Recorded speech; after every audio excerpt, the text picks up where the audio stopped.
Assalamualaikum warahmatullahi wabarakatuh. Jumpa lagi anak-anakku semua di materi bimbingan konseling. Semoga kalian selalu dalam kondisi sehat walafiat sehingga bisa mengikuti materi ini dengan penuh semangat dan bisa mengikuti sampai selesai, bisa diambil manfaatnya. Anak-anakku semua, untuk itu, mari kita lanjutkan pertemuan ini.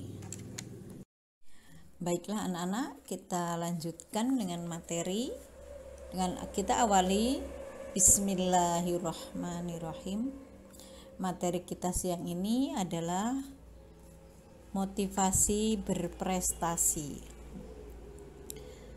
Pengertian motivasi. Motivasi adalah daya penggerak di dalam diri seseorang untuk berbuat sendiri. Sedangkan motivasi merupakan kondisi internal individu yang mendorong untuk berbuat sesuatu. Sedangkan motivasi berprestasi adalah dorongan untuk berjuang, bekerja habis-habisan untuk mencapai sukses. Peran motivasi adalah sebagai pemasok daya atau sebagai energi untuk bertingkah laku secara terarah. Itu menurut Gleitman tahun 1986. Kita lihat cara menumbuhkan motivasi berprestasi. Yang pertama, tetapkan tujuan. Yakin dan optimismelah dalam kita bahwa kita dapat berubah, bahkan kita memang harus berubah untuk mencapai titik maksimum. Yang kedua, susun target yang masuk akal. Saya harus meraih peringkat dalam setiap kurun waktu 2 atau 3 poin per minggu. Yang ketiga, belajar menggunakan bahasa prestasi. Gunakan kata-kata optimis, misalnya masih ada peluang lagi. Jadikan konsep ini sebagai budaya berpikir, berbicara, berdialog, dan bertindak. Kemudian, belajar sendiri, cermat menganalisis diri, masih adakah cara berpikir, berperilaku, dan kebiasaan saya yang kurang menguntungkan. Yang kelima, perkaya motivasi. Kekayaan motivasi membuat kita tidak kehabisan pemasok daya penggerak. Fokuskan pada motivasi intrinsik atau motivasi yang ada dalam diri sendiri. Sentuhan perasaan, pikiran, dan motivasi dari orang-orang terdekat juga dapat dimanfaatkan.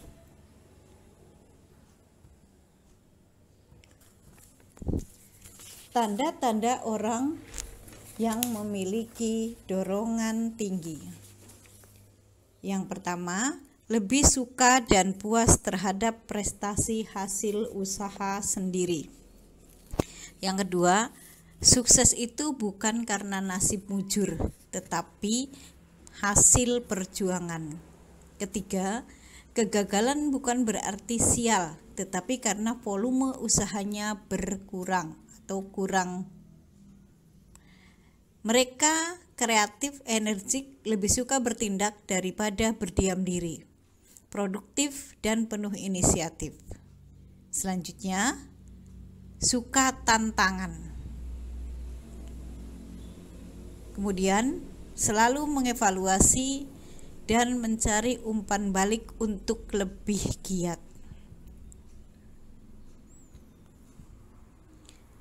Kita lihat sekarang filosofi motivasi.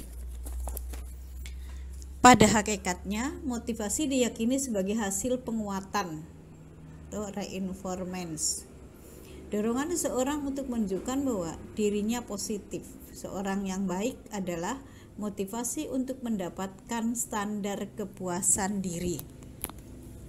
Di sini ada teori atribusi, teori self-worth, teori ekspektasi, teori humanistik, dan teori Maslow.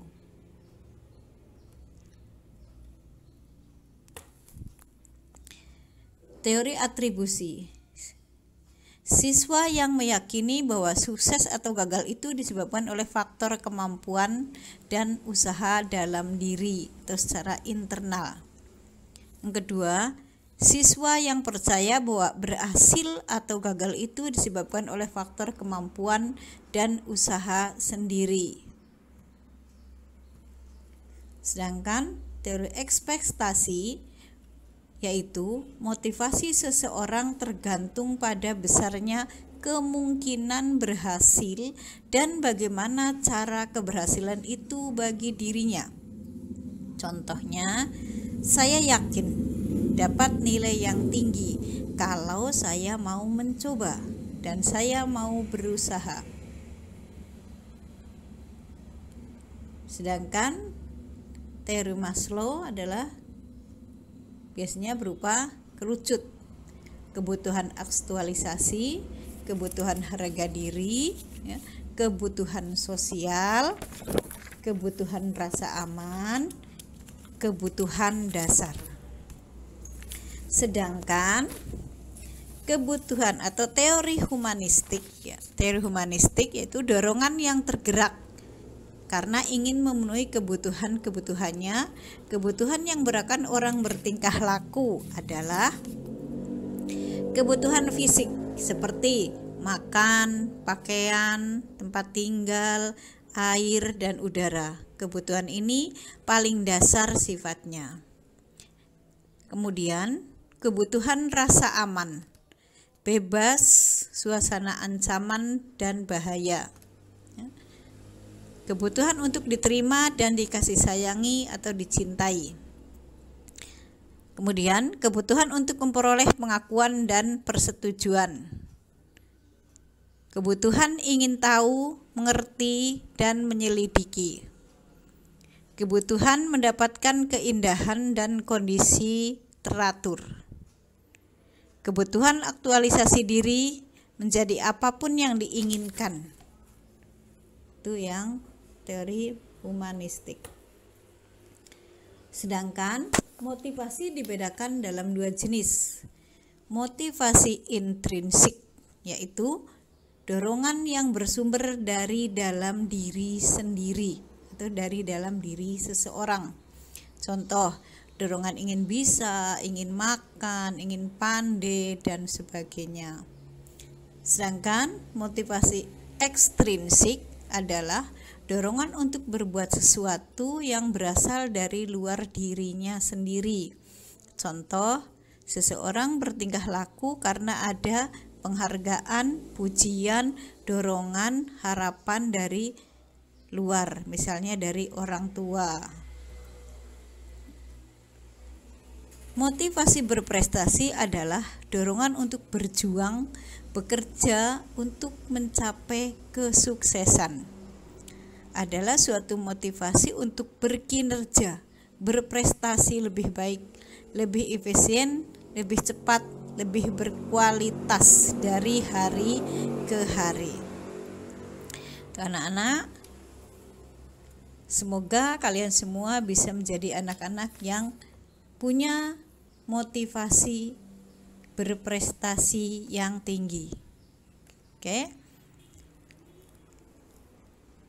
Kita akhiri pertemuan hari ini. Semoga bermanfaat. Terima kasih. Assalamualaikum warahmatullahi wabarakatuh.